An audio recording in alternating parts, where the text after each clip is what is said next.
కోలవిరియమ్మ రాజకాళియమ్మ పాళయతాయమ్మ బంగారు మాయమ్మ ముత్తు మారియమ్మ భద్రకాళియమ్మ ముండకన్నియమ్మ ఎంగల్ సన్నియమ్మ కుంకుమ కోదయ అన్నయ్య సోదయ సెందూర దైవాని సింగా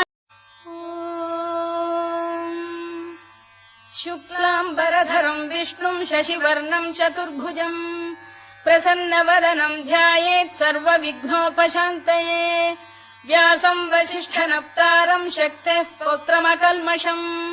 పరాశరాత్మజం వందే శుకతాతం తపోనిధిం వ్యాసాయ విష్ణురూపాయ వ్యాసరూపాయ విష్ణవే నమో వై బ్రహ్మనిధయే వాసిష్ఠాయ నమో నమః అవికారాయ శుద్ధాయ నిత్యాయ పరమాత్మనే సదైకరూపరూపాయ విష్ణవే సర్వజిష్ణవే యస్య స్మరణమాత్రేణ జన్మ సంసార బంధనాత్